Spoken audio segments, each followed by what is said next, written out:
تو بھارتی دولت کئی ذریعے سے برطانیہ منتقل ہو رہی تھی. اب دولت مطلب یہاں کا سونا چاندی لے کے جا رہے تھے، اور کیا لے کے جا رہے تھے، یہاں کی جو فصلیں ہوتی ہے، یہاں کا جو کسان تھا، اس کے اوپر جو ہے ایک طرح کی پابندی ہوا کرتی تھی کہ اس کو صرف ایک ہی ٹائپ کی فصل اگانا ہے. نقدی فصلیں. نقدی فصلیں مطلب کیا ہے، ایسی فصلیں جو ہے فوراً جو ہے مارکیٹ میں وہ بک جائیں اور فوراً اس کا پیسہ انگریزوں کو مل جائے. جیسا کہ تمباکو کی پیداوار ہوتی تھی، اس کے بعد نیل کی کاشت ہوتی تھی. یہ تمام چیزیں جو ہے زبردستی کسانوں کے اوپر بوجھ لادا گیا تھا اور کسان اس میں مجبور ہو گیا تھا. ایک تو مجبور تھا وہ، اس کو لگان دینا پڑتا تھا.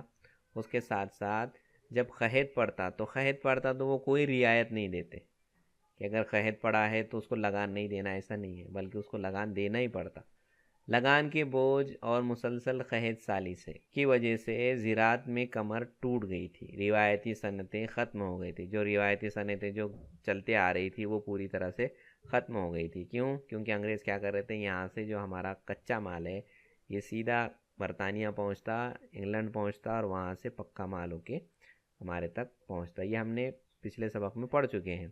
اور اس کے ساتھ ساتھ جو انگریزوں کا جو مال ہوتا اس کے اوپر جو ہے ٹیکس کم ہوتا، لیکن ہندوستان میں جو مال بنتا تھا، بھارت میں جو مال بنتا تھا، اس کے اوپر بہت زیادہ ٹیکس لیا جاتا تھا. سرمایہ داروں کی جانب سے مزدور طبقے کا استحصال ہونے لگا. کئی گھنٹوں تک جو ہے کام کرنا، اور اس کے بدلے جو ہے کم سے کم جو ہے ان کو کیا کرنا، معاوضہ دینا، اس کا کم سے کم پیسہ دینا، یا کبھی کبھی نہیں دینا. اس طرح کی چیزیں ہونے لگی. اور جو متوسط طبقہ تھا جو کہ ٹیکس دیتا تھا، متوسط طبقے میں نئے ٹیکس کا بوجھ لادا گیا. جو لوگ ٹیکس دے سکتے تھے ان کے اوپر نئے طرح کے ٹیکس لگا دیے گئے، جس کی وجہ سے لوگوں کے دلوں میں بے اطمینانی کا لاوا ابلنے لگا. تو اس طرح جب لوگوں کے اندر بہت ساری بے اطمینانی پھیل گئی، لوگ جو ہے انگریزوں سے پریشان ہو گئے، تو یہ جو تحریک ہے آزادی کی وہ پروان چڑھتی گئی، آگے بڑھتی گئی. اب اس کے اندر ایک اور چیز شامل ہو گئی تھی، وہ یہ چیز تھی کہ انگریز کیا کر رہے تھے ہمارے پاس ہندوستان میں، انہوں نے اپنے اسکول قائم کیے تھے، اور وہ انگریزی تعلیم بھی یہاں پہ ہندوستان کے لوگوں کو دینے لگے تھے. تو اس کا فائدہ کیا ہوا، دیکھو، مغربی تعلیم کی توسیع کی وجہ سے بھارتیوں کو انصاف، آزادی، مساوات اور جمہوریت جیسے نئے خیالات، نظریات سے آشنائی ہوئی. لوگوں کی سمجھ میں آیا. اب جب انگلش پڑھ رہے، اچھی تعلیم، اعلیٰ تعلیم حاصل کر رہے، تو ان کو سمجھ میں آیا جمہوریت کیا ہے، جمہوریت کس کو بولتے ہیں، یعنی عوام کے لیے جو حکومت ہوتی ہے، عوام کے واسطے جو حکومت ہوتی ہے. تو یہ تمام چیزیں جو ہیں، جو بھارتی لوگ جو پڑھنے لگے، انگریزی تعلیم پڑھنے لگے، مغربی تعلیم مطلب انگریزی تعلیم. تو اس میں کیا ہوا، بھارتیوں نے عقیدت پسندی، سائنس، رجحانات، انسانیت اور قومیت جیسی قدروں کو اپنایا، جس کی وجہ سے ان میں یہ احساس پیدا ہوا کہ ہم ملک کا کام کاج چلانے کے اہل ہیں. کیا پیدا ہوا، جب تعلیم حاصل کریں گے تو انسان اپنے آپ کو کانفیڈنس آ جاتا ہے، اس کے اندر خود اعتمادی آتی ہے. کہ جب ہمارے ہندوستان میں جو پڑھنے والے بچے ہیں انہوں نے تعلیم حاصل کی تو ان کو سمجھ میں آیا، عقلیت پسندی آ گئی ان کے اندر، سائنسی رجحان آیا، وہ سمجھ میں آ رہا ہے انسانیت کیا ہے، قومیت کیا ہے. اور وہ یہ کہنے لگے کہ اب ہم ہمارے ملک کا کاروبار خود چلا سکتے ہیں، اہل ہیں، ہم خود چلا سکتے ہیں، اور ان قدروں کی بنیاد پر ملک کو ترقی کی طرف لے جا سکتے ہیں، اور ساتھ ساتھ کیا کر سکتے ہیں، ہم ملک کو آگے بھی بڑھا سکتے ہیں. لسانی اعتبار سے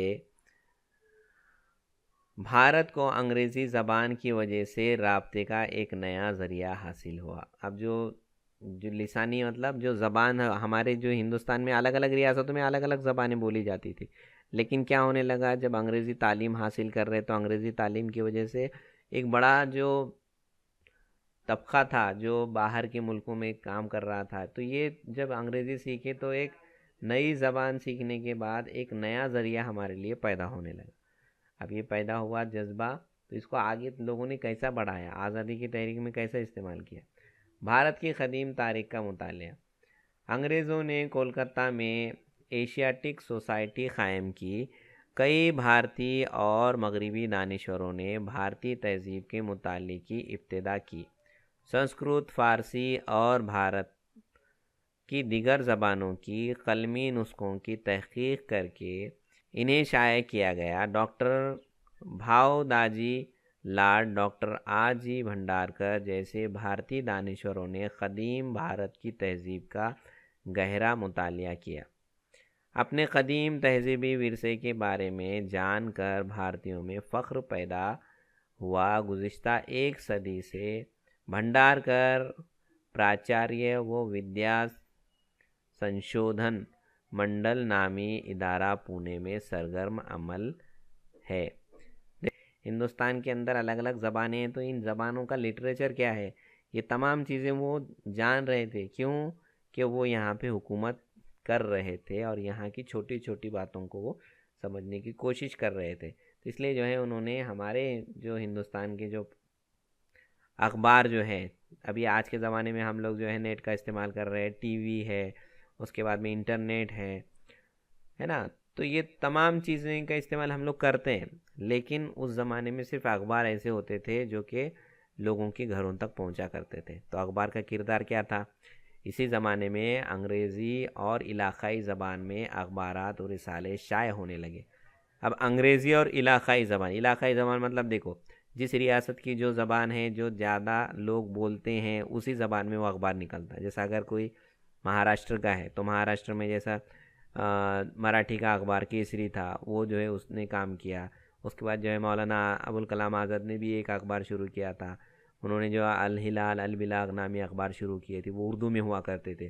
تو یہ کیا تھا کہ زبان جو جس زبان میں پڑھنا چاہتا ہے اسی زبان میں جو ہے اخبار شائع ہونے لگے، چھپنے لگے، اور لوگوں تک سماجی اور سیاسی بیداری، لوگوں کو یہ بتایا جانے لگا کہ انگریزوں کے قانون کیسے ہیں اور ہمارے اوپر کس طرح کی وہ ظلم زیادتی ہو رہی ہے۔ تو یہ جب پڑھتے تھے لوگ، یعنی اتنا متاثر ہوتے تھے، پڑھنے کے بعد جو ہے لوگوں کے اندر جو خون ہے وہ جوش مارتا تھا آزادی کے لیے، چلو اب ہم کو لڑنا ہے۔